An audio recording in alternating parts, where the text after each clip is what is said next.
الحمد لله وكفى وسلام على عباده الذين اصطفى أما بعد فأعوذ بالله من الشيطان الرجيم بسم الله الرحمن الرحيم قال الله تعالى في القرآن المجيد إن عدة الشهور عند الله 12 شهرا في كتاب الله يوم خلق السماوات والأرض منها 4 حرم ذلك الدين القيم فلا تظلموا فيهن أنفسكم صدق الله العظيم اللهم صل على سيدنا محمد في أول وأوسط وآخر كلامنا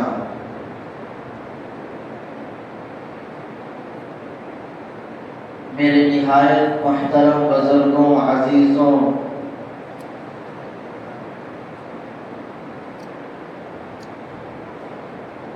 اسلامی سال کے اعتبار سے یہ جو مہینہ چل رہا ہے یہ رجب المرجب کا مہینہ چل رہا ہے۔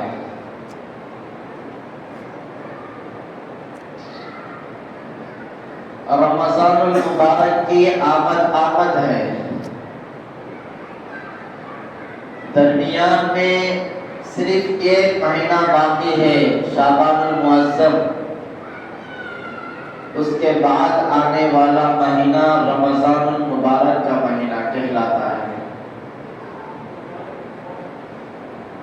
اور شریعت مطہرہ میں رمضان المبارک کی فضیلت اور رمضان المبارک کے اعمال کی افضلیت ہم سب اس کو جانتے ہیں۔ تو یہ جمعہ قرآن و حدیث کی روشنی میں آپ حضرات کے سامنے جو بات عرض کرنی ہے وہ یہ ہے کہ رمضان المبارک آنے سے پہلے ہی اس کی تیاری کرنی چاہیے۔ جیسے کوئی بڑا آدمی ہمارے گھر آتا ہو تو ہم گھر کتنا صاف رکھتے ہیں، کتنا رہن سہن کے ساتھ کپڑے اور گھر کو جھاڑو وغیرہ دے کر مطلب آنے والے کا دل خوش کرنا چاہتے ہیں، بالکل تیار کر دیتے ہیں گھر۔ کوئی بڑا آدمی آ رہا ہو یا ہم کسی کے گھر جا رہے ہو، کسی بڑے آدمی کے کوئی دنیا کا عہدہ اس کے ہاتھ میں ہو تو ہم اس کے گھر جا رہے ہیں تو اپنے آپ کو کتنا بد سنور کر، کتنا پاک و صاف رہ کر اور کتنے عمدہ کپڑے پہن کر ہم اس کے گھر جاتے ہیں۔ تو میرے بھائیوں، اسی طرح رمضان المبارک کا مہینہ بہت ہی بابرکت مہینہ ہے۔ یہ مہینہ آنے سے پہلے ہی اس کی تیاری کرنی چاہیے۔ عین ہم رمضان المبارک ہی میں اس کی تیاری کریں گے، یہ اس طرح کی بات نہیں ہوگی، اس لیے کہ رمضان المبارک کے علاوہ 11 مہینوں میں بندوں کے اوپر روزے فرض نہیں ہیں۔ اب 11 مہینے بندہ کھاتا پیتا رہتا ہے، اب رمضان آنے کے بعد اچانک مسلسل روزے رکھنے میں اکتاہٹ ہو جاتی ہے، کچھ تکلیف محسوس ہوتی ہے کہ 11 مہینے صبح کھا رہا تھا تو پھر میں شام میں کھا رہا تھا، اب اچانک مسلسل 1 مہینے روزے رکھنے میں تکلیف ہو جاتی ہے۔ اس لیے اللہ کے نبی علیہ الصلوۃ والتسلیم نے فرمایا کہ رمضان المبارک آنے سے پہلے رمضان کی تیاری کرو. مفسرین نے اس کی تفسیر میں لکھا ہے یعنی روزے نفلی روزے رکھ لیا کرو تاکہ روزے عادت پڑ جائے روزہ رکھنے کی. نفلی روزہ رکھ لیا کرو. اللہ کے نبی علیہ الصلوۃ والتسلیم ہر مہینہ چاند کے 13 14 15 روزہ رکھا کرتے تھے نفلی روزہ. اور کبھی محرم میں پیر اور جمعرات کا روزہ بھی رکھ لیا کرتے تھے نفلی روزہ. لیکن ہمارے معاشرے میں یہ نفل کو ہم نفل سمجھ کر چھوڑ دیتے ہیں، لیکن اس سے بہت بڑا آخرت کا ثواب بھی ہے اور دنیا بھی بہت بڑے منافع اللہ تبارک و تعالیٰ نے اس کے اندر چھپا کر رکھا ہے روزہ رکھنے میں. تو یہ تیاری یہ ہوئی کہ رجب المرجب ہی سے وقتاً فوقتاً ایک روزہ نفل کے نیت سے رکھ لینا چاہیے تاکہ رمضان المبارک میں ہم کو تکلیف نہ ہو. دوسری بات یہ ہے کہ گناہوں سے توبہ کرنا چاہیے اور گناہوں کو چھوڑنا چاہیے. یہی آخرت کی تیاری بھی ہے، رمضان المبارک کی تیاری بھی یہی ہے کہ گناہوں کو چھوڑ دینا چاہیے. اگر کوئی بندہ گناہ کرتا ہوا عبادت کرے گا تو میرے بھائیوں ہو سکتا ہے اس کے گناہ اس کے عبادت سے زیادہ ہو جائے اور اس کی عبادت اللہ کے نزدیک کم پڑ جائے. تو سب سے علماء کرام نے لکھا ہے تم اللہ کے ولی بننا چاہتے ہو، اللہ کے ولی بننا چاہتے ہو، اللہ کے مقرب، اللہ کے خاص دوست بننا چاہتے ہو تو صرف ایک کام کرو، صرف ایک کام کرو. وہ کام بھی نہ کرنے کا ہے، یہ کام کرنا ہے. وہ کام بھی نہ کرنے کا ہے، کرنے کا نہیں ہے. وہ کیا ہے؟ گناہ نہ کرنا. گناہ نہ کرنا. اگر گناہوں کو چھوڑ دو گے تو سب سے زیادہ متقی تم ہی بن جاؤ گے، سب سے زیادہ عبادت گزار تم ہی بن جاؤ گے. تو میرے بھائیوں رمضان المبارک کی تیاری اس طریقے پر بھی کرنا ہے کہ ہم گناہوں کو چھوڑنے کی عادت ڈالنا ہے کہ جھوٹ نہیں بولنا ہے. یہ بڑے بڑے کبائر میں سے شمار ہوتا ہے، بڑے بڑے گناہ، توبہ کے بغیر یہ گناہ معاف نہیں ہوتے. مذاق میں بھی جھوٹ نہ بولے، چھوٹے بچوں کو مذاق میں جھوٹ بول دیتے ہیں، یہ بھی جھوٹ نہ بولے، ان کے اندر بھی جھوٹ کی عادت پڑ جاتی ہے. اور جھوٹ نہ بولے، حقیقت میں بھی جھوٹ نہ بولے، یہ بہت بڑا گناہ ہے، اس کو چھوڑنے کی عادت ڈالے. اور گانے وغیرہ سنتے ہیں تو اس کو بھی چھوڑنے کی عادت ڈالے. اور ٹی وی وغیرہ گھر میں دیکھتے ہیں تو اس کو بھی چھوڑنے کی عادت ڈالے. بدنگاہی اگر کرتے ہیں تو اس کو بھی چھوڑنے کی عادت ڈالے. غیبت اگر کسی کی کرتے ہیں تو اس کی بھی چھوڑنے کی عادت ڈالے. چغل خوری کرتے ہیں تو اس کی بھی چھوڑنے کی عادت ڈالے. اور ہمارے دلوں میں دوسروں کے متعلق غلط خیالات ہیں، توہمات ہیں کہ فلاں بندہ ایسا، فلاں بندے کے بارے میں ہمارا دل صاف نہیں ہے. تو میرے بھائیوں اپنے دلوں کو پاک و صاف کر لیا کریں، اپنے دلوں کو پاک و صاف کر لیا کریں. حضرات صحابہ کرام رضوان اللہ علیہم اجمعین کی زندگی کو دیکھتے ہیں تو ایک صحابی اسلام قبول کر کے زیادہ مدت نہیں ہوئی تھی، اسلام قبول کر کے زیادہ مدت نہیں ہوئی تھی، لیکن اللہ کے نبی علیہ الصلوۃ والتسلیم نے اپنی زبان مبارک سے 3 مرتبہ لگاتار 3 دن جنت کی بشارت دے دی. صحابہ کرام سے عرض کیا، صحابہ کرام مجلس میں بیٹھے ہوئے تھے تو اللہ کے نبی علیہ الصلوۃ والسلام نے فرمایا، صحابہ سے پوچھا کہ تم جنتی کو دیکھنا چاہتے ہو؟ تو صحابہ خوشی سے جھوم اٹھے، ہاں اے اللہ کے رسول ہم جنتی کو دیکھنا چاہتے ہیں. تو اللہ کے نبی علیہ الصلوۃ والسلام نے فرمایا، دیکھیے ابھی جو مجلس میں آئے گا وہ جنتی ہوگا. تو صحابہ کرام کی نظریں اسی طرف راستے کی طرف چل گئی تھی کہ اب کون وہ خوش نصیب آنے والا ہے اللہ کے زبان مبارک سے بات نکلے اور وہ جھوٹ ہو ہی نہیں سکتا۔ اگر کوئی سمجھتا ہے تو ایمان میں ناکامل ہے، ناقص ہے اس کا ایمان۔ اللہ کے نبی نے بول دیا کہ اگر کوئی بندہ آ رہا ہے اور وہ جنتی ہے تو اس کا جنتی ہونا گارنٹی ہے، 100% وہ جنت میں جائے گا، اور جنتی ہونے کی بشارت دنیا ہی میں دے دی گئی۔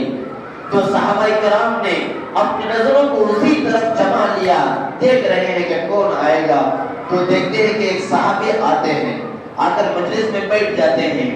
پھر دوسرے دن اسی طرح کی مجلس اللہ کے نبی علیہ السلام کی لگتی ہے، تو اللہ کے نبی علیہ السلام نے فرمایا کہ تم جنتی کو دیکھنا چاہتے ہو؟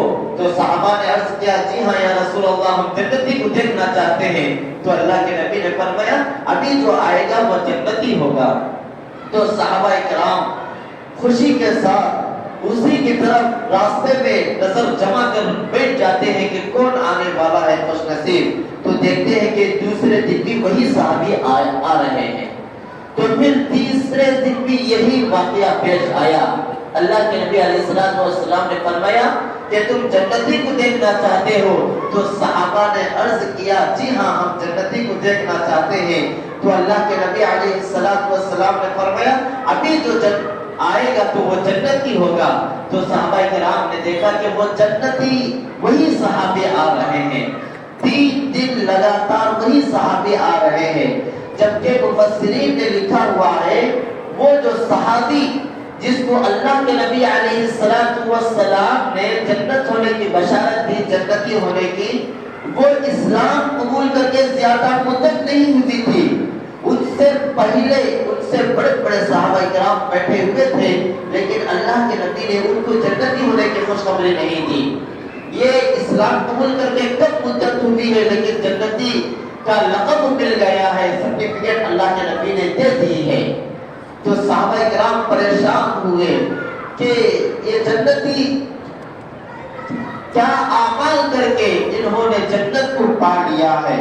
تو ایک صحابی نے اپنے دل میں یہ تہیہ کر لیا، عزم پکا ارادہ کر لیا کہ میں جاؤں گا، جا کے معلوم کروں گا کہ وہ کیا اعمال ہیں کہ جس کی وجہ سے اللہ کے نبی نے جنتی ہونے کی خوشخبری دی ہے۔ تو وہ صحابی ایک صحابی ان کے گھر جاتے ہیں، رات میں جانے کے بعد بولتے ہیں کہ میں 3 دن آپ کے یہاں قیام کرنا ہے۔ وہ اپنی کچھ مجبوری سناتے ہیں اور رات کے معاملات، دن کے معاملات دیکھتے ہیں۔ تو وہ دن میں اپنی تجارت، اپنا کاروبار کرنے چلے جاتے ہیں۔ رات کا وقت ہوتا ہے تو فرض نماز پڑھ کے سنت واجب الوتر سے فارغ ہو کر اپنے بستر پر آرام کرتے ہیں۔ تہجد کے لیے بھی نہیں اٹھ رہے ہیں، اپنے بستر پر آرام کر رہے ہیں۔ پھر جب صبح میں مؤذن اللہ اکبر کی صدا لگا رہا ہے تو اس وقت اٹھ کر مسجد کو جا کر نماز پڑھ رہے ہیں۔ تو میرے بھائیوں یہ 3 دن ایسے ہی ہوا کہ رات میں کوئی الگ سے نوافل پڑھنے کا معمول نہیں تھا، کوئی تہجد وغیرہ پڑھنے کا معمول نہیں تھا، بس اعمال زیادہ نہیں کر رہے تھے، صرف فرائض اور واجبات کو ادا کر رہے تھے۔ تو وہ صحابی نے کہا کہ دراصل میرا آنے کا مقصد یہی ہے کہ اللہ کے نبی نے آپ کے بارے میں جنت ہونے کی خوشخبری دی ہے، میں معلوم کرنا چاہتا ہوں کہ وہ کیا عمل ہے جس کی وجہ سے اللہ کے نبی نے خوشخبری دی ہے۔ تو وہ صحابی نے کہا کہ میں جب رات میں سوتا ہوں تو میں اپنے دل میں ٹٹولتا ہوں، تلاش کرتا ہوں کہ کسی صاحب کے بارے میں کوئی بدگمانی تو نہیں ہے، کسی کے بارے میں کوئی برا خیال تو نہیں ہے۔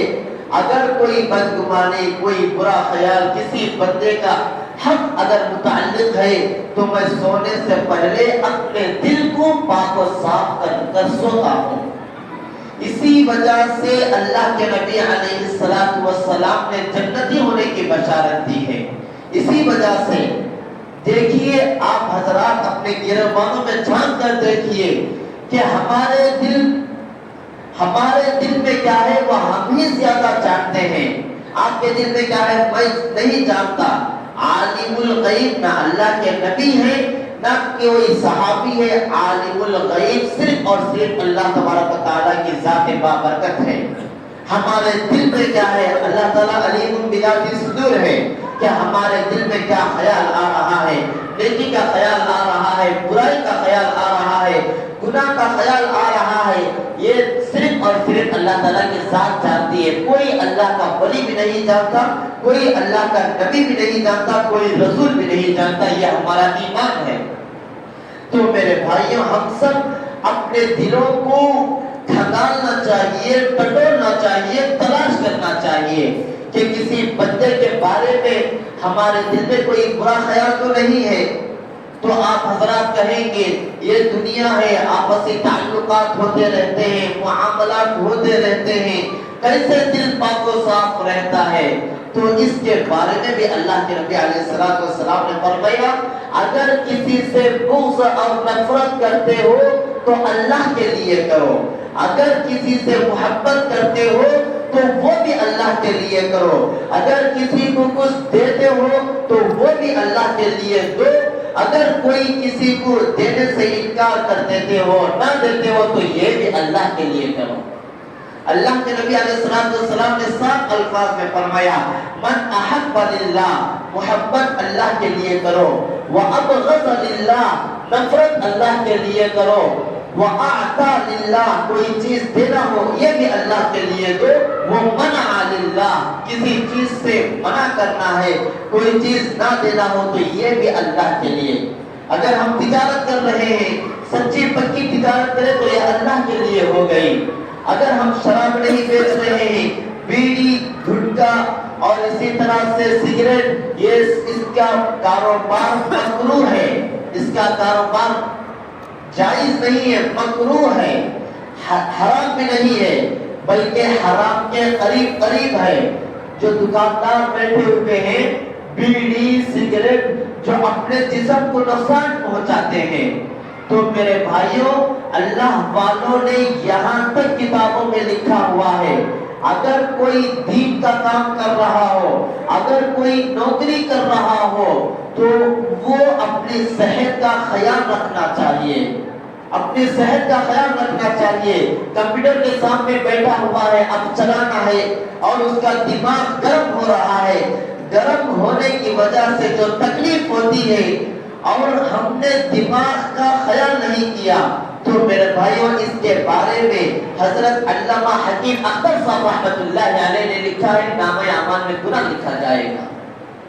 یہ سر کے اندر جو کھوپڑی ہے، یہ سر کے اندر جو دماغ ہے، یہ ہمارا نہیں ہے، یہ اللہ تعالیٰ کا ہے۔ اگر کوئی بندہ دوسرے کو موٹر سائیکل دیا تو وہ اس کے اندر ڈیزل ڈالے بغیر، آئل ڈالے بغیر چلا رہا ہے، تو میرے بھائی وہ کہاں چلے گی؟ خراب ہو جائے گی۔ تو مالک پوچھے گا نا کہ میں اچھی گاڑی دیا تھا، تم نے اس طرح کی حرکتیں کر کر گاڑی کو خراب کر دیا ہے۔ تو میرے بھائیوں، اللہ تبارک و تعالیٰ نے ہم کو بھی ہاتھ پیر صحیح سالم دیے، کڈنی صحیح سالم دی، آج ہم گھٹکا کھا کر کڈنیوں کو خراب کر رہے ہیں، لیور کو خراب کر رہے ہیں، بیڑی سگریٹ پی کر سینے کو خراب کر رہے ہیں، جبکہ اس کے اوپر صاف لکھا ہوا ہوتا ہے۔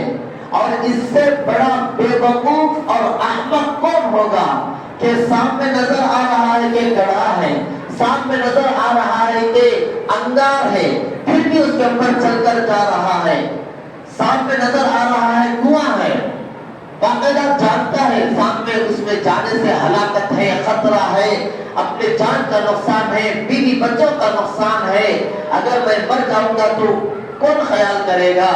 پورا جانتے ہوئے بھی بیڑی پی رہا ہے، پورا۔ میرے بھائیوں، قطرہ قطرہ دریا شبد، اللہ ایک فارسی کا ایک شعر ہے، قطرہ قطرہ دریا شبد، یہ بیڑی پیئیں گے تو میرے بھائیوں ذرہ جسم صحیح سالم تھا تو اس میں سے ایک چھوٹا سا ذرہ سا ٹکڑا خراب ہو جائے گا، دوسری بیڑی پیئیں گے تو اور بھی تھوڑا خراب ہو جائے گا، تیسرا سگریٹ پیئیں گے تو اور بھی تھوڑا خراب ہو جائے گا، اگر گھٹکا کھاتے ہیں تو چبا چبا کے وہ بھی جسم کے اعضاء اور پارٹ کو خراب کر دیتا ہے۔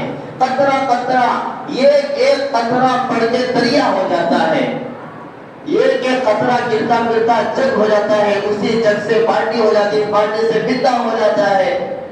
یہ ایک قطرہ قطرہ اگر ہم یہ ساری برائیوں میں ملوث ہیں، مبتلا ہیں، تو ہم اپنی جان کا کل قیامت کے دن حساب دینا پڑے گا۔ اللہ تعالیٰ نے سر صحیح سالم دیا تھا دماغ، ہم نے دنیا کی لت میں اور دنیا کی فکر میں اسے خراب کر دیا۔ اللہ تعالیٰ پوچھیں کہ میں نے جو دماغ کی مشین دی تھی وہ صحیح سالم دی تھی، اب کیا کر لائے ہو؟ خراب کر دیے، اس کا جواب دینا پڑے گا۔ لیور صحیح سالم دیا تھا میرے بھائیوں، باقاعدہ اس پر لکھا ہوا ہے اگر یہ کھاؤ گے بیڑی پیو گے تو تمہارے جان کو نقصان ہے، تو پھر بھی ہم پی رہے ہیں۔ تو بتائیے ہمارے سے بڑا بے وقوف احمق ہے کوئی کہ جانتے ہوئے ایسا کر رہا ہے؟ اگر کسی کے اندر عقل سلیم ہے، صحیح سمجھ بوجھ رکھتے ہیں، تو اس سے پاس آ جانا چاہیے۔ یہ صرف ہم اپنے جان کو نقصان نہیں کر رہے ہیں، ہمارے بیوی بچوں کو بھی اس سے نقصان ہو جاتا ہے۔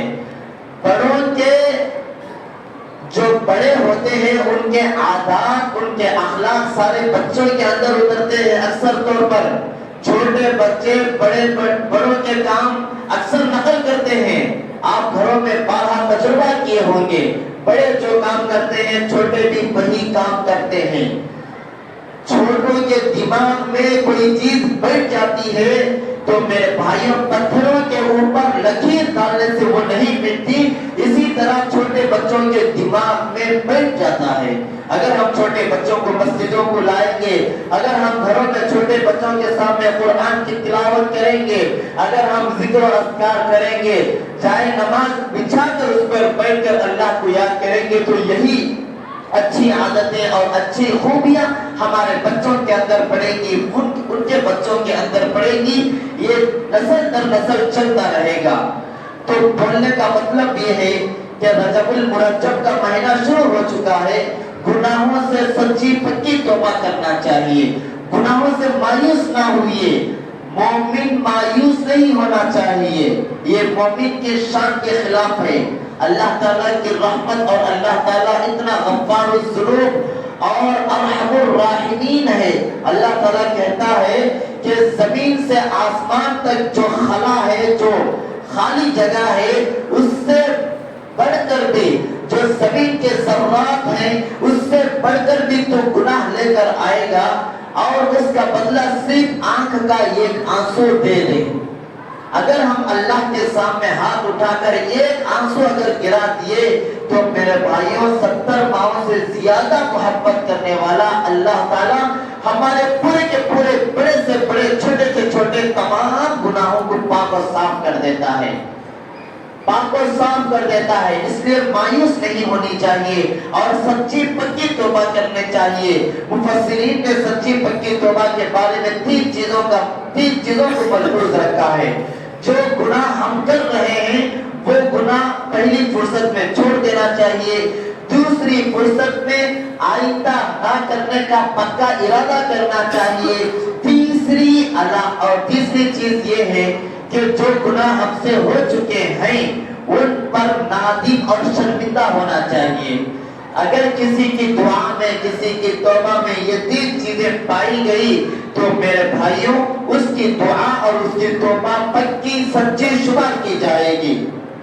اور رجب المرجب میں ہمارے یہاں کیا بدعات و خرافات پائے جاتے ہیں یہ معلوم نہیں ہے، لیکن جو قرآن شریف اور احادیث مبارکہ سے صرف اور صرف رجب المرجب سے جو ہم کو تعلیم ملتی ہے، صحیح احادیث میں اللہ کے نبی علیہ السلام نے فرمایا کہ جب رجب المرجب کا چاند دیکھا کرو تو دعا مانگا کرو، اللہم بارک لنا فی رجب و شعبان و بلغنا الی رمضان، کہ اے اللہ رجب اور شعبان میں برکت دے اور ہماری زندگی کو رمضان تک دراز کر۔ اللہ کے نبی علیہ السلام خود رمضان کو پانے کی چاہت کرتے تھے اور اس کی تیاری رجب المرجب سے کرتے تھے۔ تو یہ دعا صحیح احادیث سے ثابت ہے۔ چاند دیکھتے وقت کوئی نہ پڑھا ہو تو اب بھی پڑھ لیجئے، اللہم بارک لنا فی رجب و شعبان و بلغنا رمضان، اس کا اہتمام کیجئے۔ اگر آپ کی موت شعبان میں لکھی ہوئی ہے تو اللہ کرے کہ وہ رمضان میں دراز کر دے، رمضان کے بعد یا رمضان میں آ جائے تو اس سے اچھی موت نہیں ہوگی۔ اگر رجب اس مہینے میں لکھی ہوئی ہوگی تو رمضان تک اس دعا کی برکت سے دراز ہو جائے گی، تو اس دعا کا اہتمام کرنا چاہیے۔ اور جو دوسرا واقعہ رجب المرجب میں پیش آیا ہے وہ معراج کا واقعہ ہے۔